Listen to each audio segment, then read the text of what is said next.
Hello everyone, thank you for tuning in. First off, I want to apologize for the quality of this video.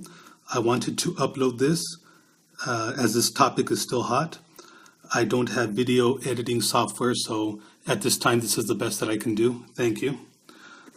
In this video, I will break down the trailer for the Teenage Mutant Ninja Turtles movie coming out in 2016.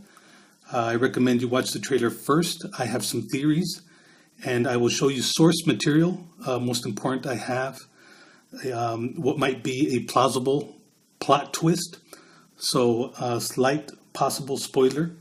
I'm also reading from notes, so I do apologize.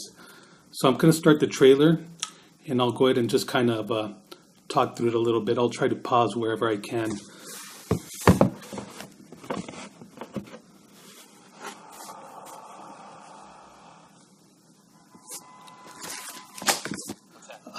One other thing, I was really shocked to see this trailer because I didn't know that it was out.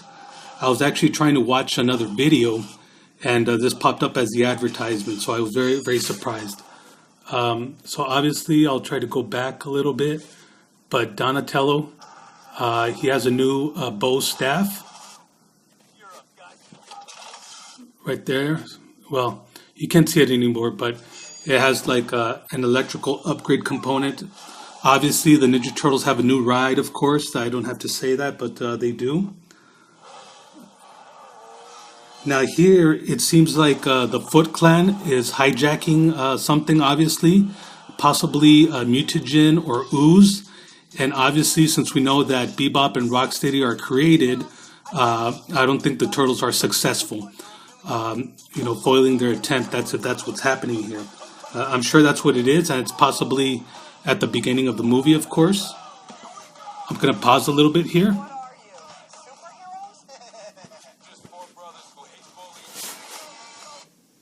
Okay, so the Foot Clan, well, they look like ninjas now. On the previous movie, they look like a B-rated SWAT team. They look a lot better on this one. All right, so let's go ahead and continue.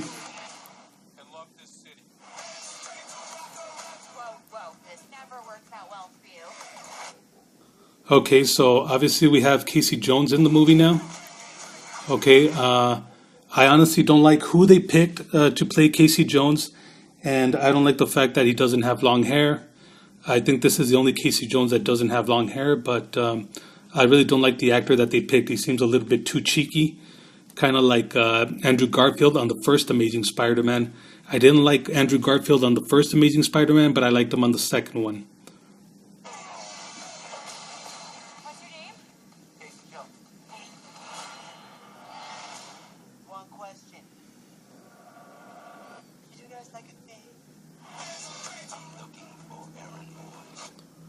Okay, so this is very interesting. Obviously, this is Shredder, and he is obviously being played by a different actor. Now, we know that Karai has been recasted, but I don't think that this is a recasting. I think this is honestly a different character, just who took up the Shredder mantle. And I will explain that, and I will go into some detail using source material. So please continue watching the video.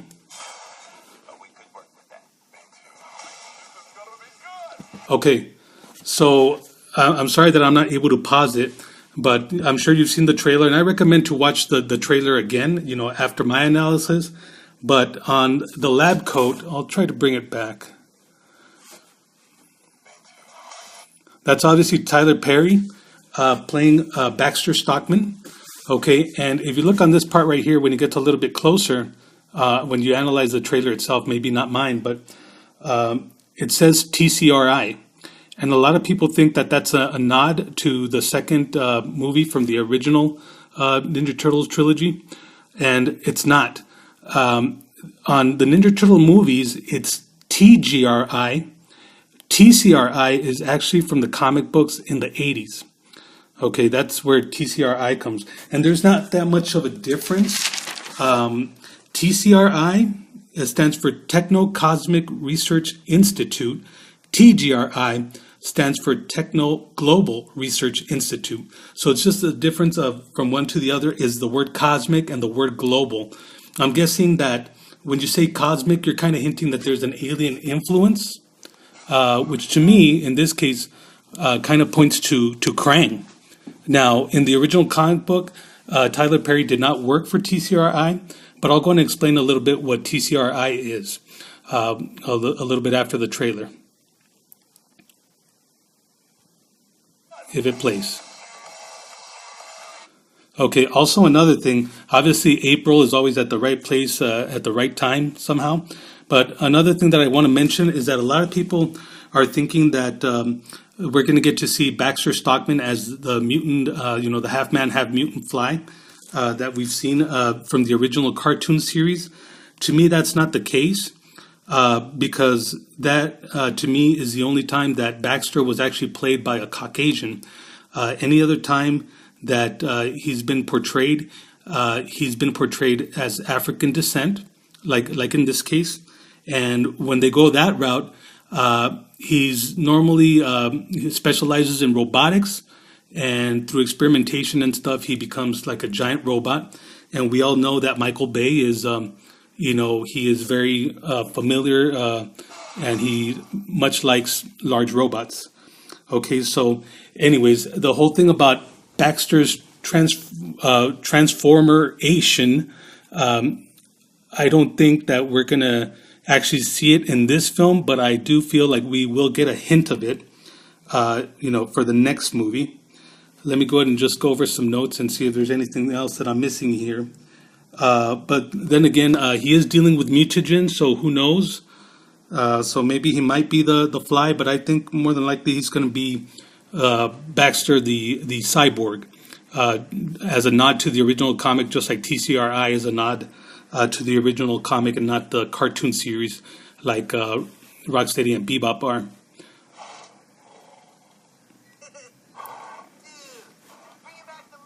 Okay, so Rocksteady and Bebop, I'm very dissatisfied with the way that they look in this movie. They don't look fit for a live action movie. They look worse than the Incredible Hulk did in the Universal films. They look worse than that. They look something more that would come out like on Kung Fu Panda. So they don't look fit for a live action film. They look like something that would be in a completely CG animated film. They just don't look like they fit into the movie. They look very rubbery, very balloon-like. So I'm very disappointed with that.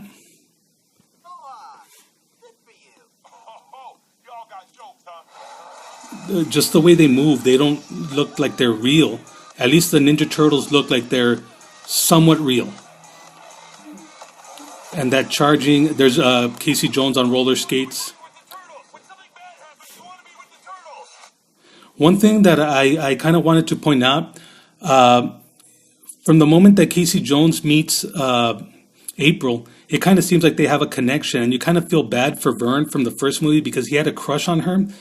But there is someone playing a role that says Vern's girlfriend, so maybe we shouldn't feel that bad. He already has a girlfriend that is obviously not April, so he's not a lonely guy as he was in the first movie, and that opens up the door for, I guess, for April to go out with Casey and for us to be okay with it.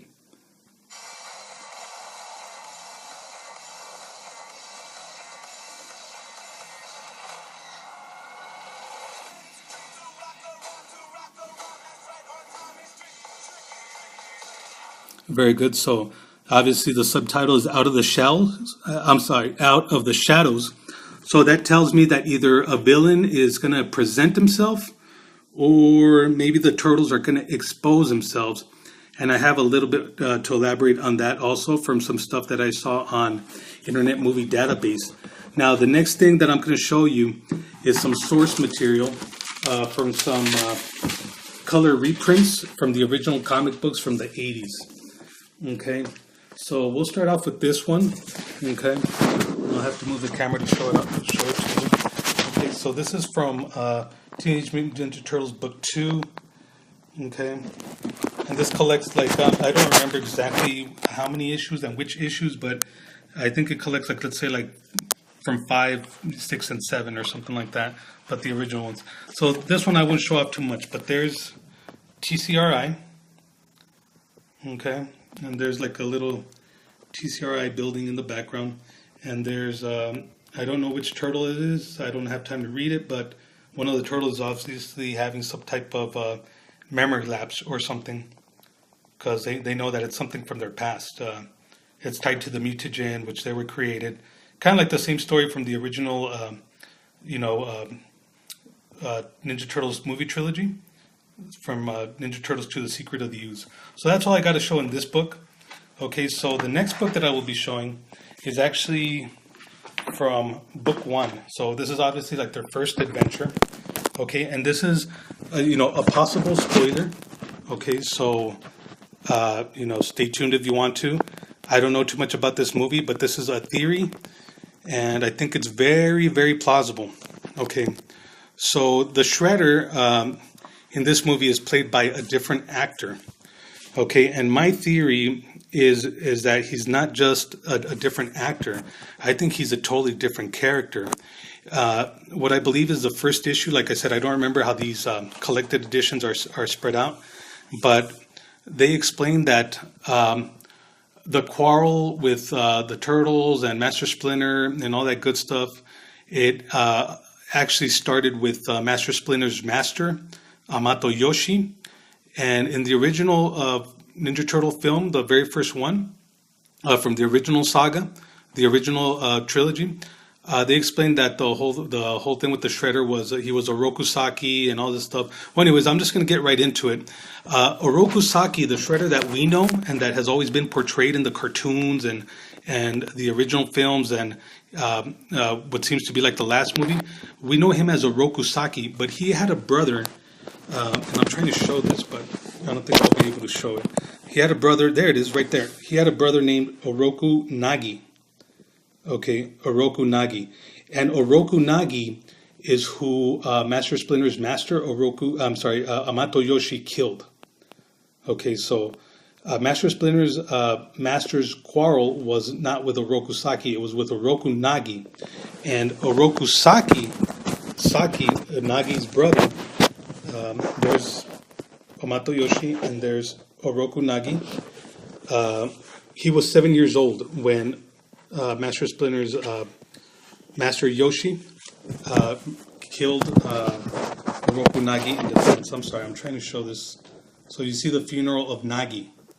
Okay, so my theory is that maybe, as a plot twist, somehow, some way, whatever, this Shredder is not the same Shredder from the first movie. He's one of the brothers, whatever it might be, vice versa, whether it's Saki or Nagi. Whoever it might have been in the first film, this is the other one. So if it was Saki in the first film, this one is Nagi. If it was Nagi in the first film, this one will be Orokusaki. Okay, so that's my theory. That's my theory, that this Shredder is not just a different actor. It's actually a different character taking the mantle of the Shredder. Okay, and some other stuff that I'm going to point out comes from Internet Movie Database. Okay, and I'm going to try to show it off of my phone, but I don't think I'm going to do very good. Let's see here. Okay, and that'll just kind of wrap up this video, and I do want to thank you for sticking around. I do think I have some pretty good ideas, but one of the things I do want to point out is that, there we go, William Fichtner, Eric Sachs, he's obviously back. Okay, and there's Brian T. as the Shredder. So it does not say Orokusaki or Orokunaki. It just says Shredder. And even for the first film, it has the name of the actor that played him there. Not the first film, but the previous film. And it also just says Shredder. And I want to point out some other people that come out because it might kind of shed some light on some plot points. There's this character that I hadn't heard of, played by Jane Wu. And the character she's playing is obviously Jade. Okay, so I don't know who Jade is. For a while, I thought maybe it was she was replacing Karai, but no, Karai is still in here. Let's see. I'm sorry, I'm trying to get to. There's Karai. Now, Karai has been recasted. Okay, she's not the same actress from the first film. Alrighty, so the ones that I really want to get into, of course, we have like New York Pedestrians and Hot Detective. Okay, I hadn't seen that one, whatever that is. But there's a lot of references to Halloween. So this movie takes place around Halloween, obviously. I'm trying to get to those though, but there's quite a few. They're scattered around. Let's see. I still don't see it. Okay, this one's very interesting. We have this guy, Christophe Brodeur, as Zombie. So I wonder if that's like a real zombie. He's going to be a zombie in the movie, or maybe he's just a character called Zombie, maybe like a gang member. I don't see anything in reference to the Halloween though. There it is. So we have. I'm sorry. I'm not sure if I'm pronouncing this right. Halloween Reveler or Revealer Witch. So this chick is. This woman is dressed as a witch. Didn't mean to sound sexist there. I do apologize. Let's see here. Okay, so we have a young lady portraying a witch, maybe like in a Halloween costume, but there's others though. And right now there was like a whole group of them. There's another one. So we have Jason Eric Zakek. He's going to be dressed up as a pea pod. So obviously something's going on in Halloween. Okay, there's Halloween Marcher. So there's like a Halloween parade. Another person dressed up in in some type of costume. We have Keenan Crossland. So to me, that seems like there's going to be a scene where the turtles get to run out in public, and nobody knows otherwise because they think that it's a costume. So anyways, that's all I have to say. Let me just go ahead and double check, look at my notes. And once again, I do want to thank you for watching my video. I know it's very crude, and I'm sorry. I'm very new to the YouTube thing. But, please stick around. Click like, share with your friends. I think my ideas are interesting. Maybe my video is not too good. My ideas are interesting. Hit like and subscribe, please, because I have some more stuff. And little by little, you'll see that the quality of my videos will get better over time. So thank you so much, and we'll see you on the next one.